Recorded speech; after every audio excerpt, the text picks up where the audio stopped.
Good morning. This is the Friday Fireside, and this is a guest that I've been waiting to have for as long as I've been doing this. Ladies and gentlemen, this is Miss Julie Simon. Julie, how are you?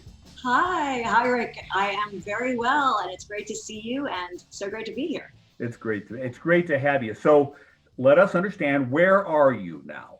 I am in my dining room in Los Angeles.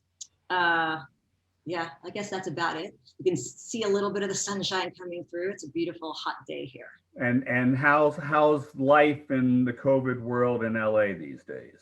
It's still pretty crazy, I have to say. I feel a little bit insulated from it just based on where I am. There's been so much that's been crazy here. It obviously has not just been COVID, but also with the fires and everything. I kind of felt like, apocalypse time, which Right. I'm sure a lot of people have experienced in other places as well. But since things have calmed down a little bit, everyone pretty much is wearing masks. But we have restaurants open. We have some stuff open. So, it feels like a strange sort of weird new normal. Well, it is never going to be exactly the same again. We were talking when we got started about the weird normal. The last time I saw you was at a cable convention, probably an NCTA. That had to have been every bit of 6 or 7 years ago. But the first time I ever saw you, and I didn't hint to you about this, was a Battle of the Bands. Oh, okay. Other, maybe it was CTAM, maybe it was NCTA, and you were with the Time Warner group. Yes, I was part of the Time Warner band. And you were out front singing, and I thought to myself, she's a ringer. Well, thank you. She is a professional, and she's standing up in front of all these guys and folks, and you really knew what you were doing. So that, do you remember, was that an NCTA? It was at NCTA. It was in New Orleans, and we were playing on Bourbon Street. Well, we played on Bourbon Street the first night. The Battle of the Bands was in the conference hall, but I actually got the chance to perform on Bourbon Street the night before with a band, which was awesome. That's phenomenal. I have to tell you, those conferences are gone forever, but boy, they were a lot of fun, weren't they? I miss those too. It's just I do. So anyway, let's remind everybody, you have had a long and varied career, and I'll get you started by saying, I believe you went to Yale. Yes. And then you started at HBO. Yes, actually, before I started at HBO, I actually worked at Princeton Review as a tutor for SAT and GMAT. And then I started very soon after at HBO in the temp pool. I literally started from the bottom. You were in the mailroom. Yes, almost, I did. Right? Well, not mailroom, but I did. Back then they made you take typing tests. I'm not kidding. This is how long ago it was. We did do typing tests, and I don't even remember what. I don't know. It's only we were stenographers, but basically that. And I started in the temp pool, and my first sort of main gig there was in original programming, which was pretty awesome. Right.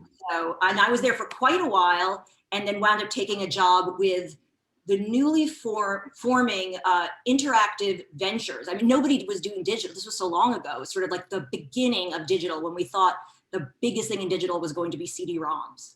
So that was, I'll actually tell you something really cool about my HBO days. So I was hired as an associate in Interactive Ventures, and I, one of those little inner offices. And this was so early on. It was so early on that I remember someone in my group saying to us, there's this thing called the World Wide Web. This is like when this was happening. And so we were working on deals with Prodigy and CompuServe and potentially AOL, right? So this is when AOL was first starting. And so we knew we needed to have access to those, but we weren't allowed to have outside internet access. We only had this Ethernet. So the IT folks came into my office and set it up, and I was literally the first person yeah, HBO to have AOL. And so because I was, writing up reports for it. They wanted sort of I was really young then. So I was like the young, I think they called me the MTV generation girl. So that I would be able to give my input. So when Time Warner, AOL bought Time Warner, I kind of felt like I had been the one who let them in the door. You're the one that started it. Yeah. Camel's nose in the tent and all like such as that. Okay, so then you spent how many years at 6 years, 7? How long? You were at HBO for? So I was at HBO. Let me think. I mean, I think I was there for 3 years originally, and I left to do music full time. I had a band, and I actually was signed to Epic Records, which then didn't go anywhere, but it was very exciting. I knew I'd wanted to really try that. It was really important to me that I gave that a chance because I'd always. Well, okay, so let's make sure everybody understands that is somewhat the family business, right? It is, yeah, it's very much a family business. Let's remind everybody, your mom and your aunt and your dad, who are those people? Oh, okay. Well, my mom, her name is Lucy Simon, and she is a Broadway composer.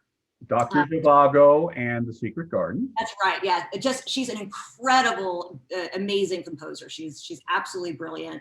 And her sister is Carly Simon, and they used to be in a folk duo called the Simon Sisters. So they were performing at all these, great venues in New York City, the other end, which became the bitter end, and Bottom Line. All of those iconic folk venues with people like Pete Seeger and Peter Paul and Mary and Joan Baez. I mean, they were really part of that 60s circuit. So really cool. And their older sister Joanna was a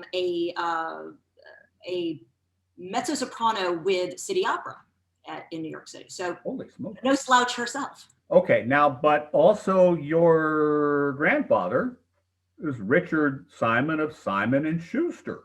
Yeah, I never met him. My grandfather, Richard Simon, actually, he wanted to be a concert pianist. He's apparently an incredible pianist. That was his dream, but his parents pushed him into business. And so he co-founded Simon and Schuster with his friend Schuster. Right. And it's pretty amazing because, we sort of think, publishing has changed so much, but there was so much that didn't exist then. So he actually brought paperbacks to America. They didn't exist then.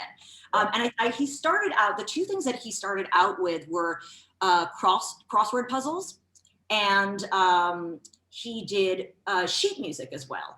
So he became very good friends with all these incredible musicians. And my mom tells the story of when she and Carly and Joey and her little brother Peter were young, they would sit around the family piano with, Ira Gershwin and George Gershwin. Maybe I'm totally serious. I think she tells these stories like, my mom is kind of like that in general. My mom doesn't, things will just come out of nowhere. Like I had the craziest experience. I must have been, I don't know, in my 20s or something. And I was going through this, an old desk, those roll top desks. And my parents were so bad with photographs, which is crazy because I have so many photographers in my family, but they had this terrible habit of just throwing all the photographs together. So they're sticking together in this roll top desk. So every once in a while I would go through it just, nostalgically.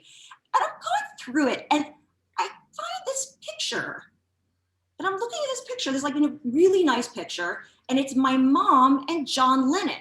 And I'm like, what was this? So it turns out she was the maid of honor and he was the best man at a wedding together. This is the kind of thing you tell your daughter. I will never have experiences like this. This is a once in a lifetime kind of thing. Yowie. Okay, you just froze up there. Oh, okay. I can hear you, but your video is frozen. Can we do about that? There you go. You see me? Okay. Yeah. All right. Now it's frozen again. Oh no! What's going on? Okay, well, let me see what I'm on. Huh. Is it working now? No, I can hear you fine. You can hear me though? I can hear you. So, now you're unfrozen briefly. You're on Wi-Fi, you're on Ethernet. You're on your computer, not your phone, right? Did we just lose you completely? Can you hear me? Wave your hand. No, that's not going to work. Well, I don't know exactly what to do here. We've had a brief conversation. I am going to pause this. Record. Okay, we're back, and near as I can figure, that was the ghost of John Lennon that did that.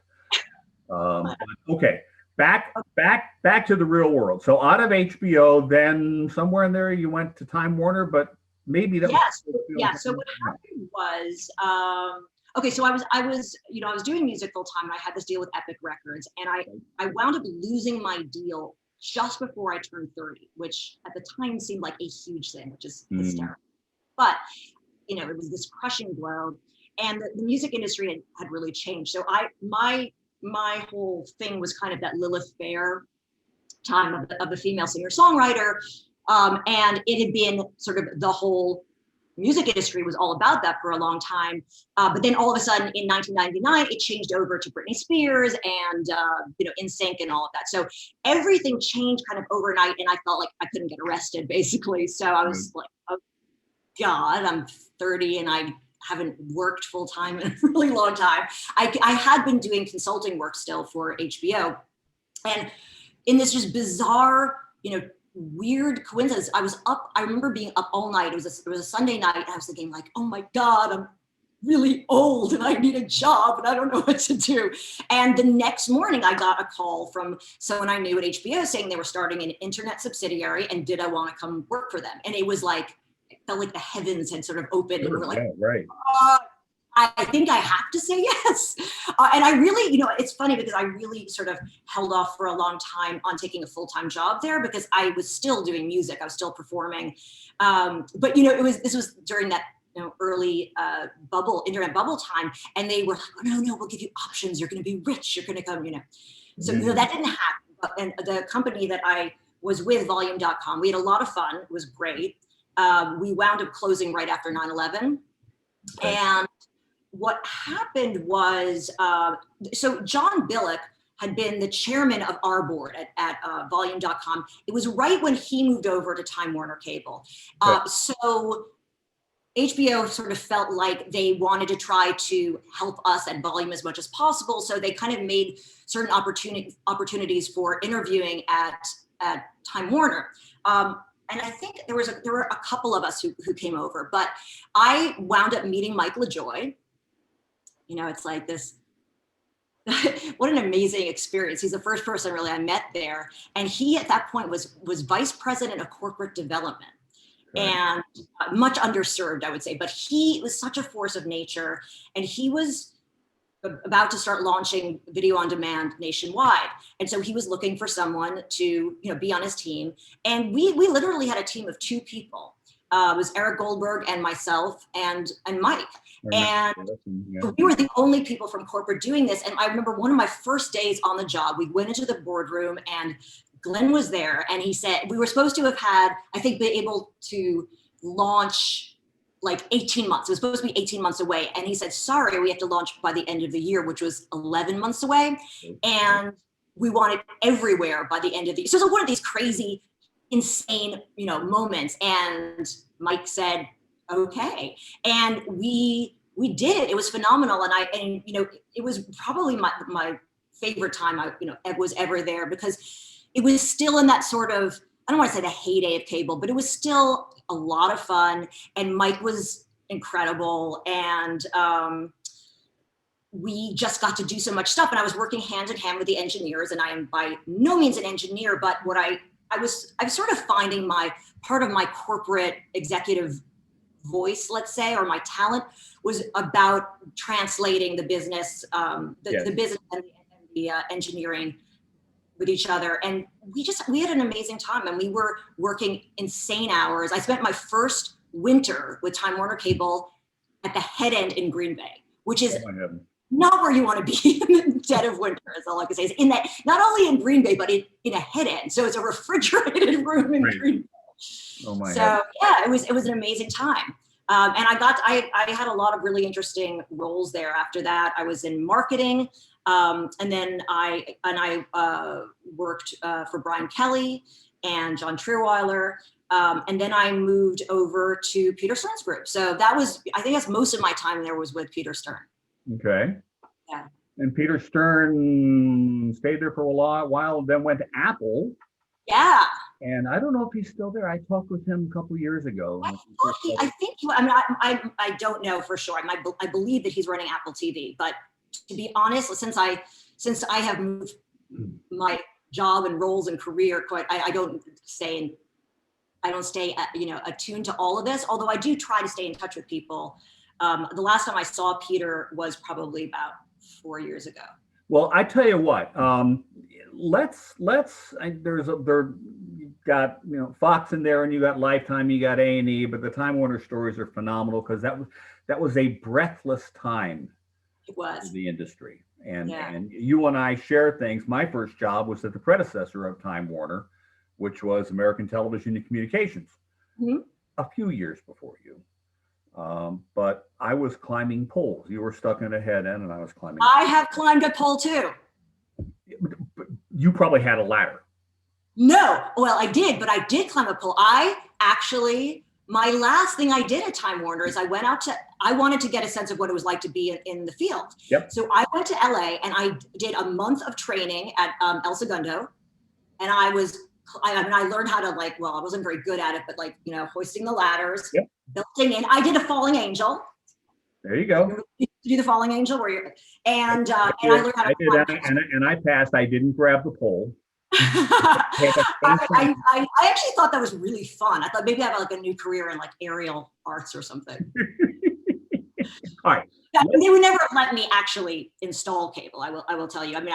But it was pretty cool. And then I will tell you, after that, I did a month in the call centers, and being in a call center is a million times scarier than going up many feet in the air and installing cable. Yeah. Oh, because there's people. Yeah. You actually have to deal with consumers. And they're all angry. You literally do not have a non-angry person on the phone. In the cable world, they were, and guess what? They still are. So what I'd like to know, and here's always the asset. Are you a cable subscriber? I am. I am I'm now an AT&T. I don't even know. They're new. I don't even know if I think it's Uverse. It's their new all digital to the home. It's like their Fios. Okay. And I don't even think it's called Uverse. I think it's called AT&T TV or something like that. But I actually had Spectrum for a long time, and I would have people come. My boxes never. I hate to say it, but my boxes never worked. But so they had to come over here over and over and over again, and it was really funny because I would share stories of my time there. Your time there. Okay. So what other services do you subscribe to? Oh, you mean so outside of cable? So yeah. Netflix, Hulu, HBO Max, Disney Plus. That might be it. So they're interesting. Where do you watch HBO Max? I watch HBO Max through my Apple TV in my living room. Ah, okay. It's a fairly traditional experience. No, but it is if you have Apple TV. Yes. I use a Roku and a bunch of other things. I don't have an Apple TV device, so my HBO Max, apologies to Tony Gonsalves, is still on my laptop, unless I cast from my laptop. Okay, so the business has changed rather significantly since you left. Got any opinions from the consumer side with the experience that you have on the business side? What do you think of the television and subscription television business these days? Well, it's interesting because after I left Time Warner Cable and moved out to LA, one of my roles was with Fox. So I was with Fox for 4 years, and I was running digital distribution. And I feel like it was during that time, which I want to say was 2010 to 2013. That I feel like that was the time when all of this was really taking place. It was kind of when TV everywhere was getting cemented. Yep. When everyone sort of thought that's what we're going to push for. And it was when we still thought, so this was a pre-House of Cards. And I remember, having conversations where people thought, these streaming platforms are never going to work because you can't promote things in the way that we were all used to doing it, which was with lead-ins. So Right. I thought, how are they ever going to have enough marketing ability to get people to watch? And then of course everything turned around then, and the entire experience was changing so dynamically, and we were in the middle of a ton of really big and long deals that had to really put into place what was going to be the sort of the digital future, like a Fox and Comcast deal, or ABC or Comcast deal. Those are the ones that were going to set it for the rest of the market. So that was sort of my last experience really being in cable TV, and of course, since I left, and then I went to Spencer Stuart, and I was a headhunter, and a lot of the work I did was in cable, and I actually had just as an aside, I had the amazing opportunity of placing some of our really good friends there into different roles. So that was really fun. Like That's a Brad good thing. Samuels, yeah. So there were, and I worked. Oh, and a lot of people. I put Mike with Joy on a board. So that was really fun. So that's an aside, but. Things were changing. Then I did a lot of work for streaming companies and digital media. Most of the stuff I did was non-terrestrial, although I did tons of stuff. But I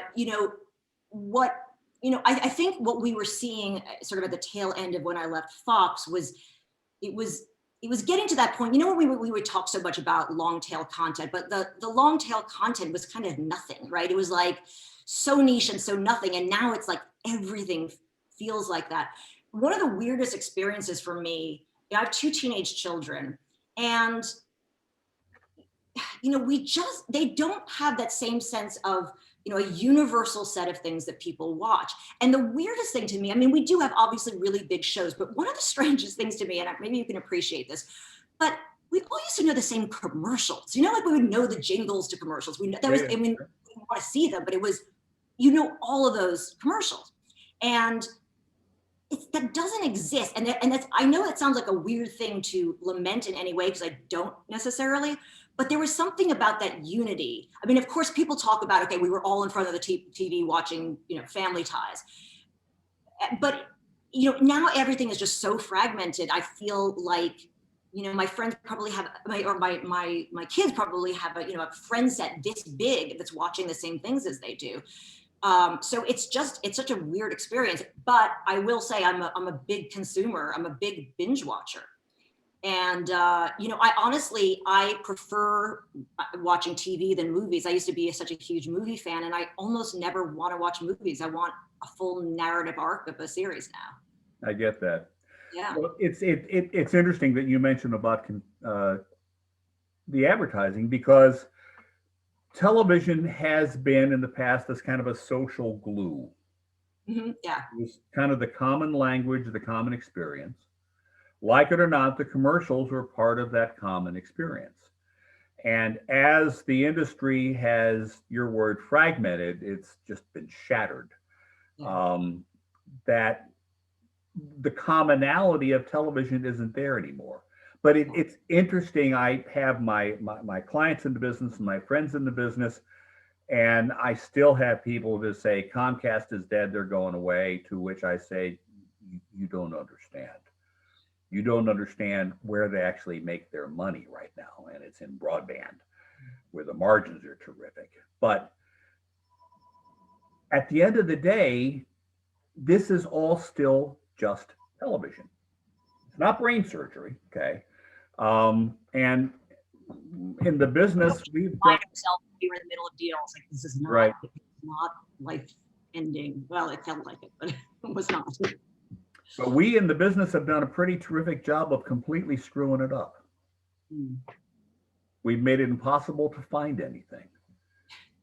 There is no commonality. And okay, so do you access your Netflix and your Disney Plus through your AT&T service? I have both. I will tell you actually how we do this, which is sort of bizarrely pathetic. So I have the AT&T service on my TV, and through the cable box, and then I have and I have my Apple TV set up. And the Apple TV has many more apps. For instance, it's where I have my CNN app and a lot of things I want to watch. This is where it gets pathetic. You know, the Apple TV remote, or at least from the generation I have, it's like this big. Yeah, the skinny little thing with. How many times I can find that remote? It's always in the couch somewhere. So we've started training ourselves to, I put as many apps as I could access through AT&T, which you can't. Unfortunately, there's certain things you can't access, but. We kind of can do either, but then like if the kids want to watch Disney Plus, we have to find the Apple TV. I mean, I have it on my phone, but the problem is somewhere along the way, it used to be that I could trigger turning on the TV and the box with either my remote or my phone, and then none of that works. So it's like, if I don't have the remote, I'm kind of screwed, which I know how to do after. Well, in our house, we still pick up the remote. Thinking it's the telephone, we try to answer the remote. They're about to. Exactly. All right, so final television question. Have you watched The Mandalorian? No, I haven't, but my kids watch it. Oh, you're kidding. Well, they see, okay, so my ex-husband is this like huge Star Wars fan. Right. And so he has that relationship with my kids. So it's like their time together. Julie, the new series of Mandalorian starts on October 30th. Okay. You have about 10 days to catch up.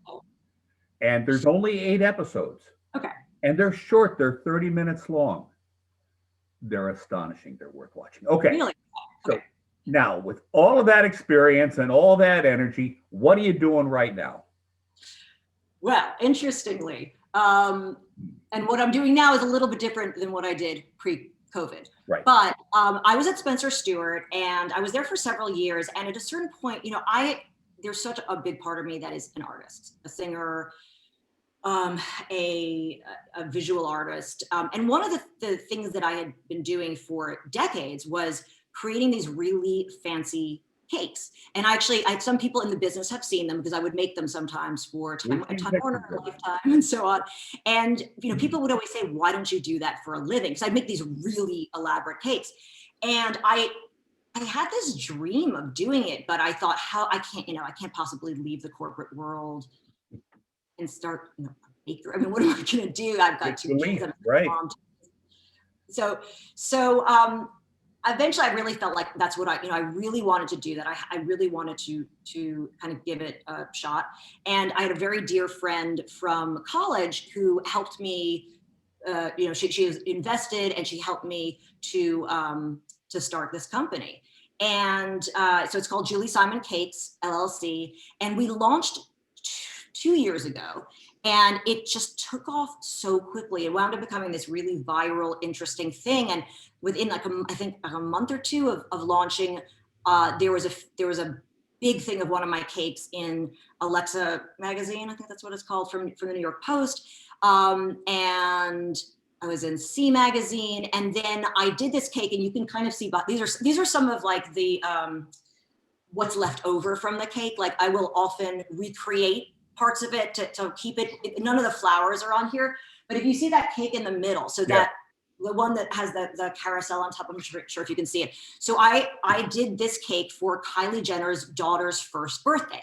Wow. And it was an amazing opportunity. And they were doing this huge carnival. And I said, I'm going to make the cake, and I am going to make a carousel that is going to not only turn around, but the horses are going to go up and down, and it's going to be completely made of sugar. And they said no, and I said yes. And I had it was supposed to be a week that I had to do it. It was one of the craziest things I ever did. This is kind of how I operate. I will take on these crazy challenges, and it wound up getting, I think, which never happens in LA, but it actually got a rain delay, so I got a few extra days.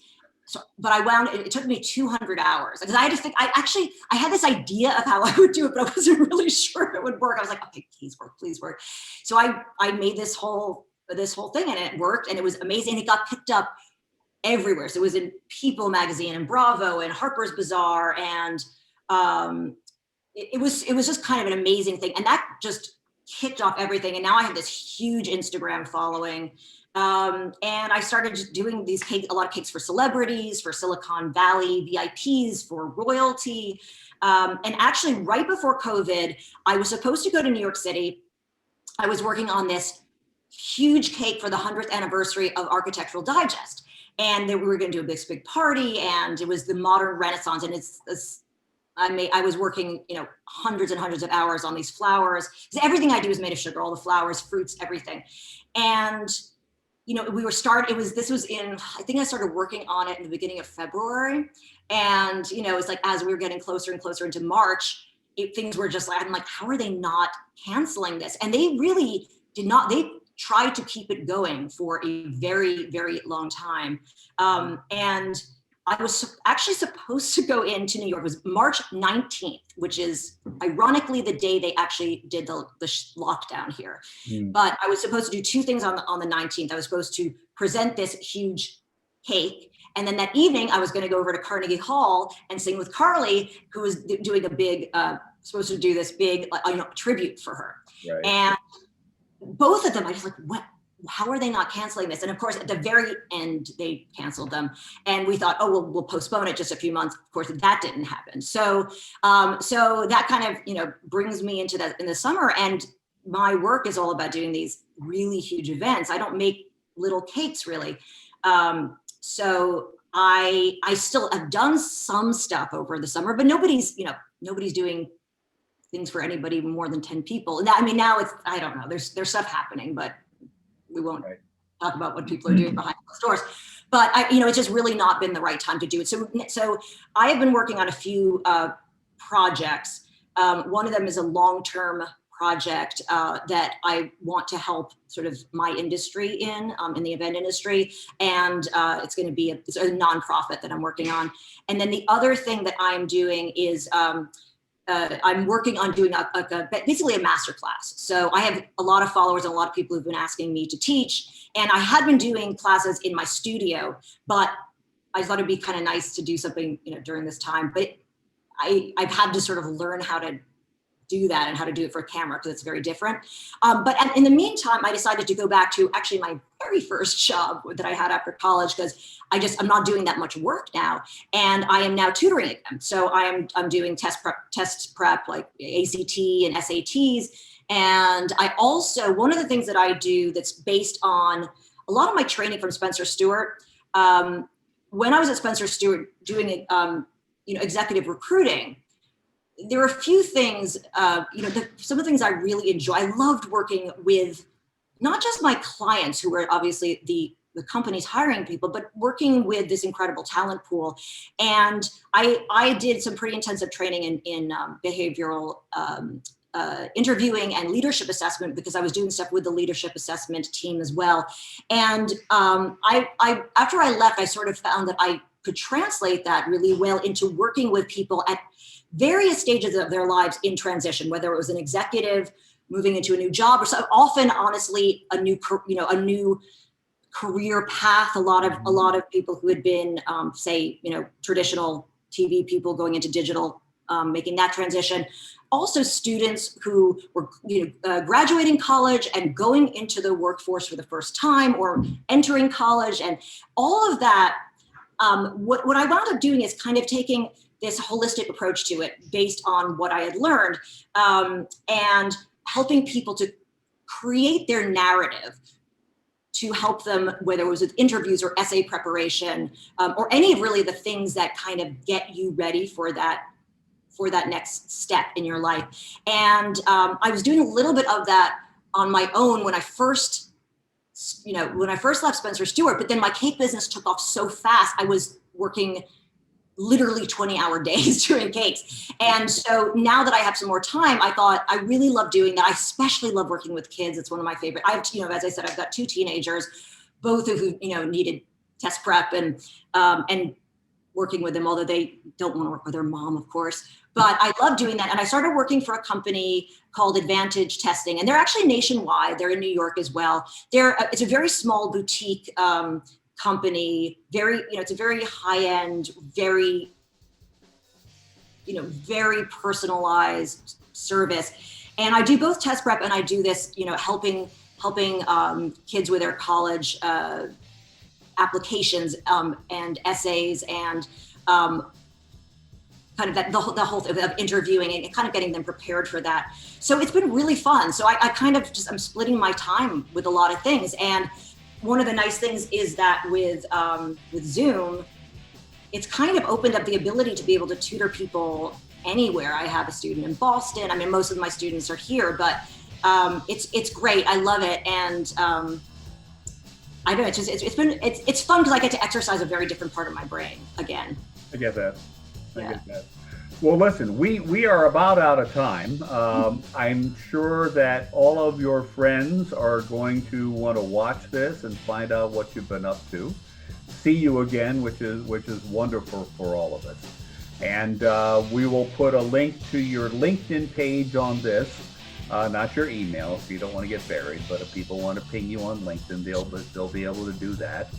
And this will be published early Friday morning.